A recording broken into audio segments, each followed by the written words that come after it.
dia, irmãos. Mais uma vez, vamos abrir a palavra do Senhor no Evangelho segundo São João, capítulo 14.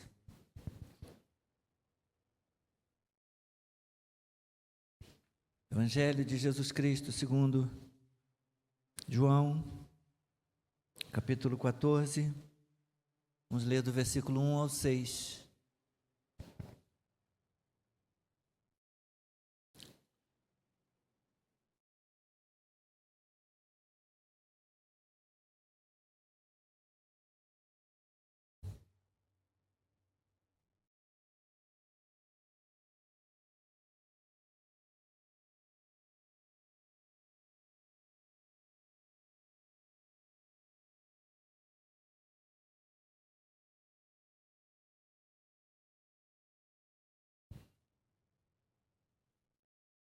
Jesus, o caminho para o Pai.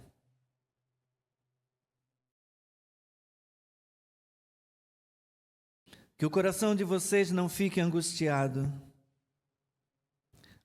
Vocês creem em Deus? Creiam também em mim. Na casa de meu Pai há muitas moradas. Se não fosse assim, eu já lhes teria dito, pois vou preparar um lugar para vocês. E quando eu for e preparar um lugar, voltarei e os receberei para mim mesmo, para que onde eu estou, vocês estejam também. E vocês conhecem o caminho para onde eu vou. Então Tomé disse a Jesus: não sabemos para onde o Senhor vai. Como podemos saber o caminho? Jesus respondeu: eu sou o caminho, a verdade e a vida.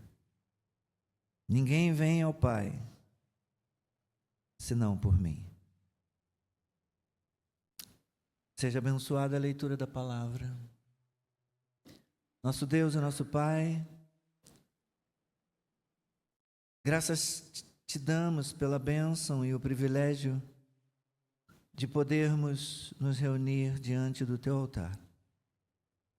Nesta festa, nesta celebração, ó Deus, pela sublimidade de podermos ouvir a tua palavra. Temos lido o texto sagrado e pedimos agora que o Senhor nos ajude a compreender, ó Deus, o sentido, a compreender o significado desse texto e fazermos, Senhor, a aplicação correta dele à nossa vida. Nos ajude e fale conosco, Senhor, pois viemos aqui para ouvir a tua voz. Fale-nos, Deus, nós te ouviremos e obedeceremos a tua palavra. Em nome de Jesus, amém. A igreja pode se sentar.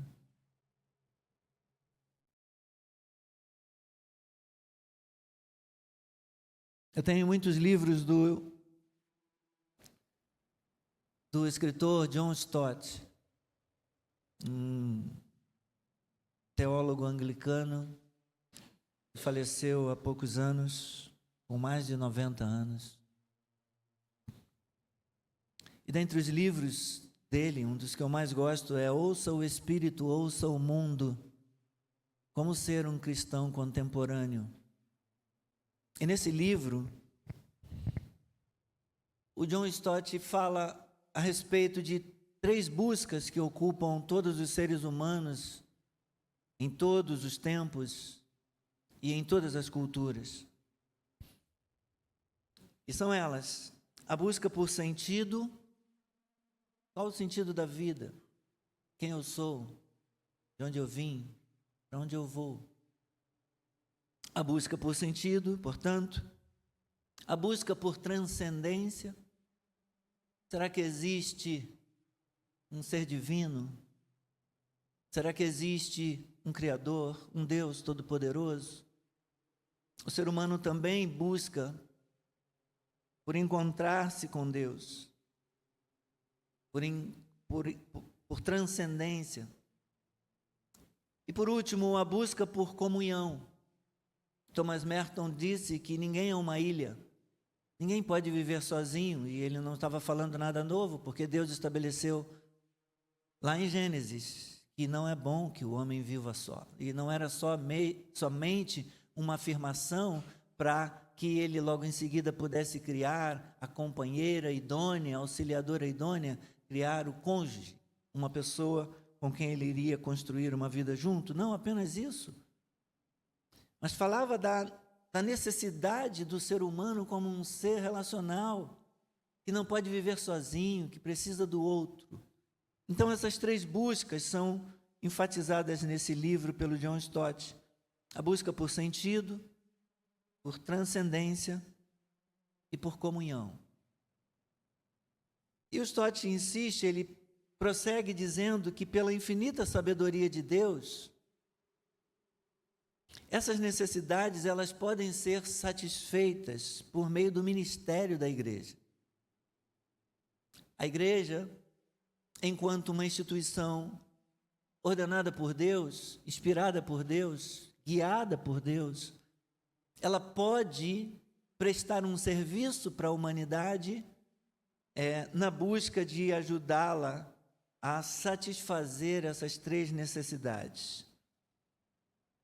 Por meio do ministério do ensino, por exemplo, a igreja fornece respostas para a busca das pessoas pelo sentido.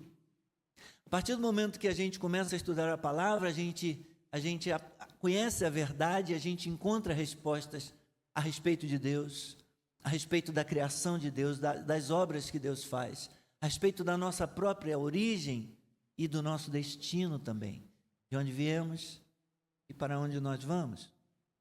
Por meio do ministério da adoração, a igreja responde à busca da humanidade por transcendência, porque então, ao pregarmos e proclamarmos a adoração ao Deus único, soberano, criador, todo-poderoso, altíssimo e eterno, as pessoas podem então satisfazer a sua busca por transcendência.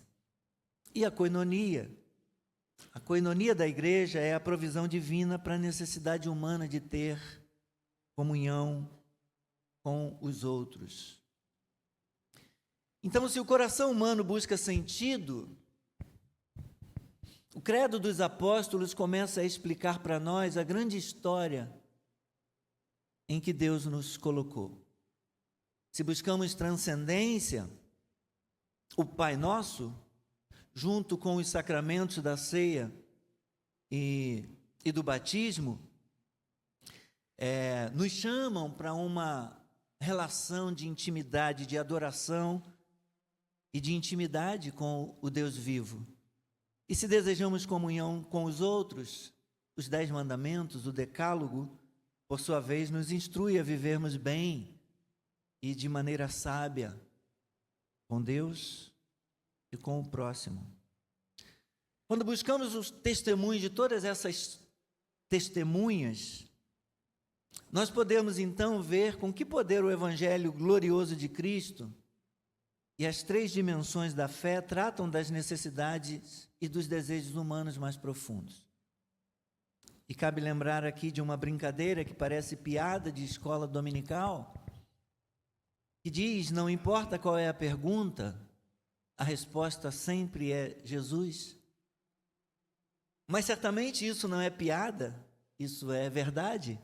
Jesus é o caminho, a verdade e a vida. Jesus é, de fato, a resposta para cada necessidade e também para cada um dos nossos anseios mais profundos.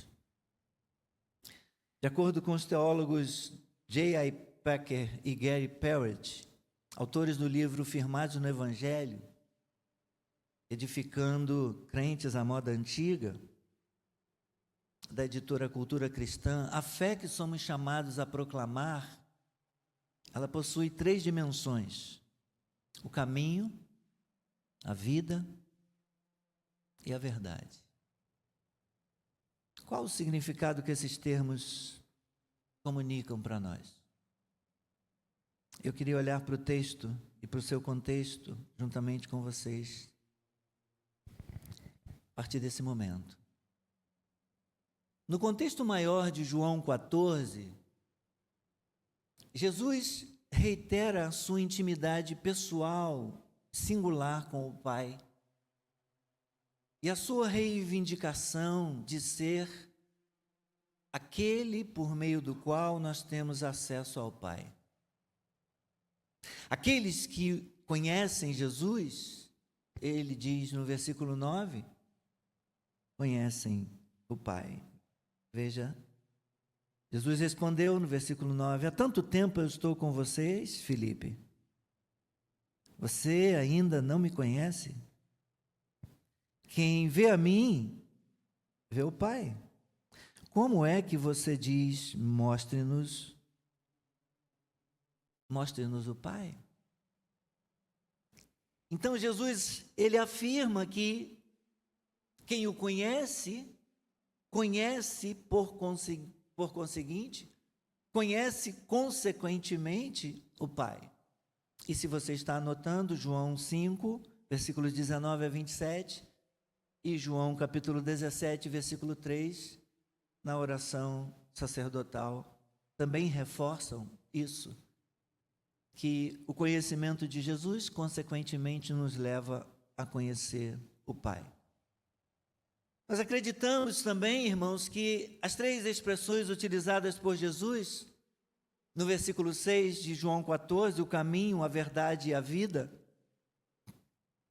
falam não só a respeito de como Jesus encarna o Deus invisível, mas também como ele nos proporciona necessariamente um relacionamento com esse Deus invisível. Então eu queria considerar rapidamente com você cada uma dessas três dimensões da fé. Primeiro, vamos falar do caminho. Não vamos seguir a ordem do versículo 6, a ordem citada por Jesus, mas vamos falar das três dimensões. O caminho, como apresentado no contexto de João 14, de 1 a 5, aponta para o fato de que somente Jesus fornece, somente Jesus proporciona acesso ao Pai. Como ele diz no versículo 6, ninguém vem ao Pai senão por... Ninguém vem ao Pai senão por mim, Jesus. É Jesus que está fazendo essa afirmação. Ninguém pode se aproximar de Deus, ninguém pode ir a Deus, ninguém tem acesso ao Pai se não for através de Jesus Cristo. Então, nesse sentido, o caminho nos lembra das palavras anteriores no Evangelho de João, em João 10, 7, por exemplo, onde ele diz, eu sou a porta das ovelhas. E novamente no versículo 9, eu sou a porta, se alguém entrar por mim será salvo, entrará e sairá e achará pastagem. O caminho também nos lembra, irmãos, de Hebreus 10, 19 e 20, onde nós lemos que pelo sangue derramado de Cristo, um novo e vivo caminho foi aberto para nós, para o lugar mais sagrado pelo véu, isto é, pela sua carne. Paulo também nos fala sobre a destruição das barreiras pelo poder da cruz, fazendo com que tanto judeus como gentios, ambos, diz o apóstolo Paulo, ambos temos acesso ao Pai em um Espírito, isso ele registrou em Efésios 2,18. O caminho nos aponta para a realidade da morte expiatória que Jesus estava por sofrer, e para a vida ressuscitada que viria a acontecer tanto para ele como para nós. Como Jesus já havia dito antes em relação ao tipo de morte que ele iria sofrer. E eu, quando for levantado da terra, atrairei todos a mim mesmo. João 12, 32. Porém, em outros trechos das Escrituras, o caminho tem uma conotação diferente e ocupa um papel importante em ambos os testamentos. Na Torá, no Antigo Testamento, a expressão o caminho se refere a um padrão de vida, ao estilo de vida nesse mundo.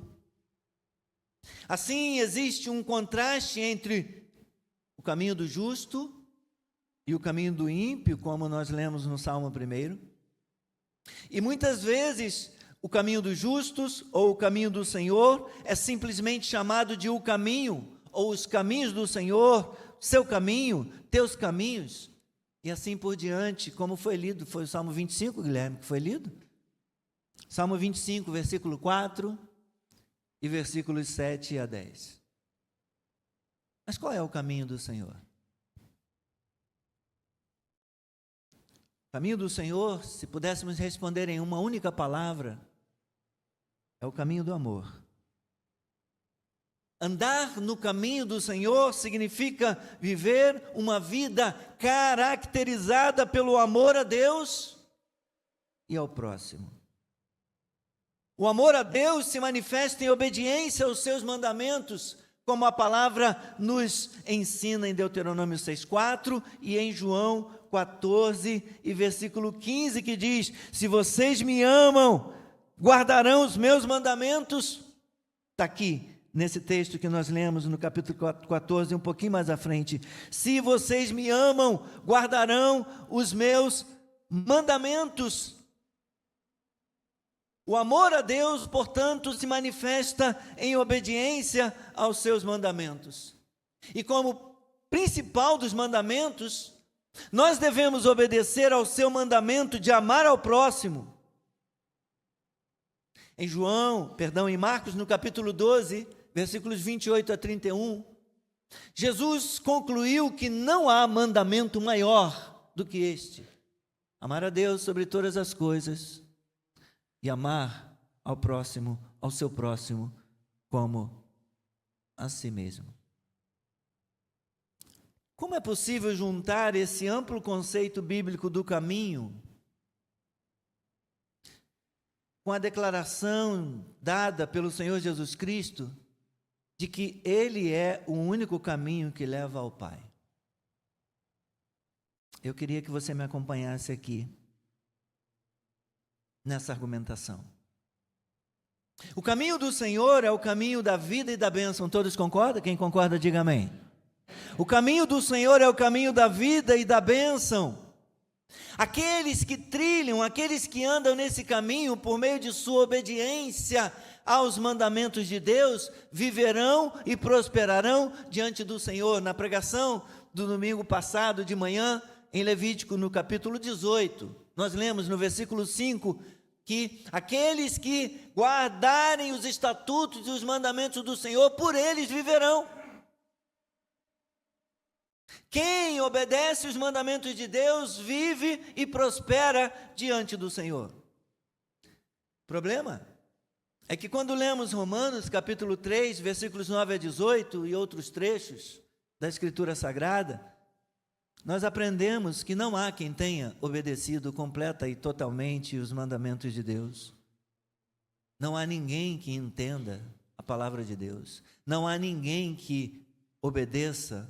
Não há ninguém que pratique toda a lei. Não há ninguém que seja totalmente justo. Não há ninguém que seja totalmente perfeito. Diz o apóstolo Paulo em Romanos 3, de 9 a 18. Não há nenhum sequer. Assim, Paulo argumenta que ninguém pode ser justificado pela lei, já que ninguém cumpre toda a lei. Cristo nos redimiu da maldição da lei, fazendo-se maldição no nosso lugar por meio da sua morte na cruz. Por isso, nós somos justificados somente pela fé em Cristo e vivemos pela graça do Espírito. Falamos sobre isso na consagração ontem pela manhã. Logo, meus irmãos, a obediência completa e perfeita de Jesus Cristo, até mesmo na sua morte na cruz, supera o fardo da nossa desobediência. Ele se tornou para nós justiça e santificação e redenção, como nos diz a palavra do apóstolo Paulo, escrita aos Coríntios no capítulo 1 e no versículo 30. Nenhuma pessoa obedeceu a Deus jamais, nenhum ser humano que nasceu neste mundo jamais conseguiu ser obediente até o seu último instante de vida, a não ser Jesus Cristo. E por causa disso, devido ao fato de Jesus ser o único que andou perfeitamente no caminho do Senhor, Ele é o único pelo qual nós temos acesso ao Pai, nós podemos chegar a Deus, para que dele nós recebamos a vida. De Gênesis 3 em diante, a humanidade, o ser humano, nós fomos cortados do caminho da árvore da vida, mas por meio de Cristo, um novo e vivo caminho foi aberto para os homens. Um novo e vivo caminho foi aberto para nós. Aleluia! Crendo nele somente, nós temos vida no seu nome. Aleluia! Mas existe ainda uma outra dimensão da fé, que é a vida. Vamos falar dela rapidamente. Vamos lembrar aqui nos textos de João, não somente no Evangelho, mas também vamos citar um texto de uma de suas cartas, onde a vida aparece nos escritos de João.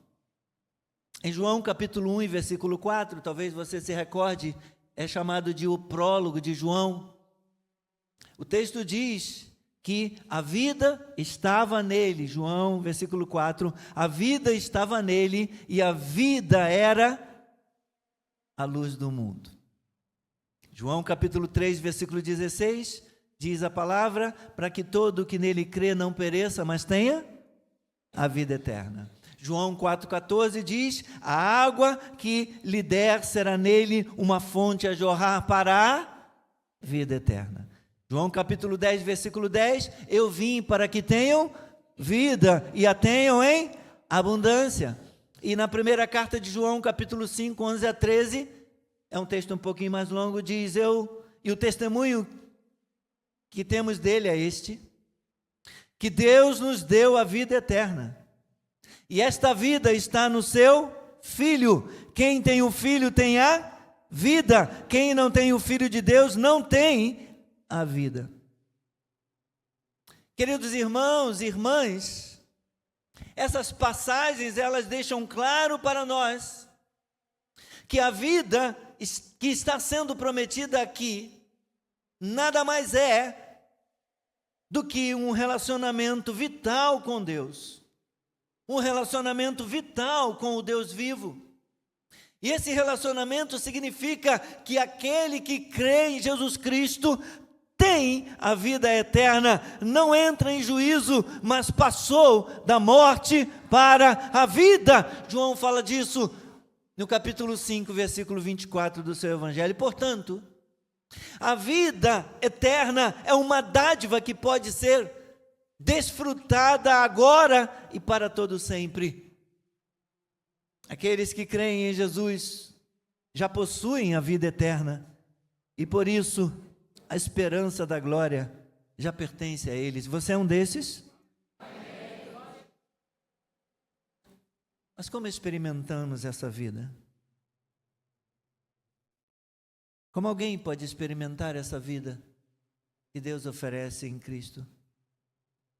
Crendo, aceitando entrar num relacionamento pela fé com Jesus Cristo e por meio dele, crendo naquilo que a Escritura ensina e afirma, que a vida está nele, que ele é a vida manifestada neste mundo, ele é a vida encarnada. Aleluia! Louvado seja o nome do Senhor. Mas vamos finalizar falando sobre a última dimensão da fé, que é a verdade. No texto de João 14, 6, essa é de fato a segunda das três palavras com as quais Jesus caracteriza a si mesmo. Ele diz, eu sou o caminho, a verdade e a vida. Irmãos, tudo o que é verdade a respeito do Deus soberano, do Deus eterno, do Deus excelso, do Deus criador, do Deus todo-poderoso, tudo o que é verdade a respeito do Deus invisível é manifestado neste mundo, é revelado neste mundo na pessoa de Cristo. Jesus Cristo é o mistério do Deus manifesto. Nele, todos os tesouros da sabedoria e do conhecimento estão ocultos, estão escondidos. Ele é a imagem do Deus invisível. Tudo o que tem de Deus, dos atributos de Deus, da pessoa de Deus, da graça de Deus, da vida de Deus, tudo foi nos revelado na pessoa de Jesus Cristo. Esse Deus do qual os profetas deram um testemunho tão fiel, ele se revelou completamente em seu Filho unigênito, como nos diz o escritor aos Hebreus, no capítulo 1, versículos 1 a 3. Deus falou outrora, de muitas maneiras aos pais pelos profetas, mas nos últimos dias ele nos falou pelo Filho. Graças a Deus por isso. O Logos, meus irmãos, a palavra de Deus se fez carne, escreve João, e o Verbo se fez carne e habitou entre nós, cheio de graça e de verdade, e vimos a sua glória como a glória do unigênito do Pai.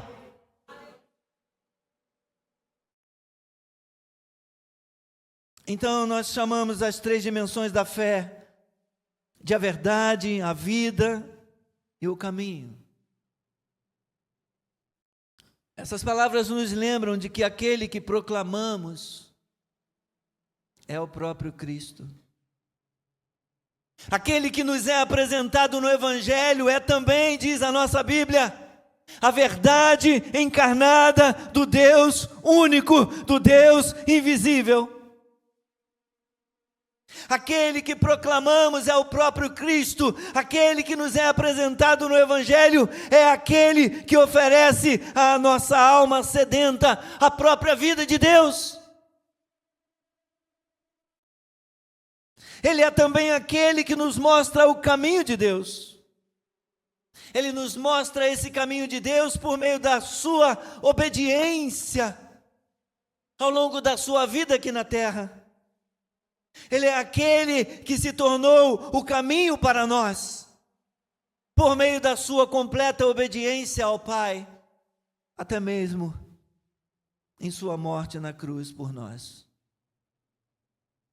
E tudo isso precisa ser celebrado, precisa ser reproduzido em nossa pregação e em nosso ensino. Queridos, o caminho para Deus e para a vida está aberto para você. E se você entrou aqui esta manhã e você ainda não conhece esse caminho e você ainda não adentrou por ele, saiba que esse caminho, o caminho para Deus, o único caminho para Deus está aberto para você desta manhã. E Deus o convida a vir, e Deus o convida a entrar por ele, crendo e se rendendo a Cristo nessa manhã. A vida está nele. Ele é a vida encarnada. Sem ele nós estamos mortos. Mas crendo nele, todos recebem a vida eterna. Se você está à procura da verdade sobre Deus, e como disse o John Stott, essa é uma das buscas das pessoas neste mundo, a busca por transcendência, por saber se Deus existe. Se você está à procura da verdade sobre Deus, então você chegou a ela. Essa é a verdade sobre Deus. Jesus Cristo, ele disse: eu sou o caminho, a verdade e a vida. Glórias a Deus. Vamos orar.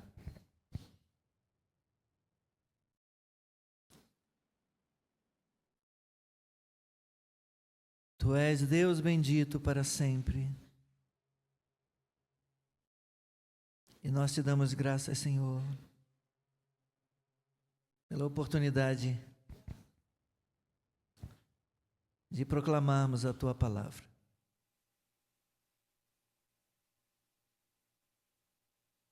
E de podermos ouvir o Senhor nos falar.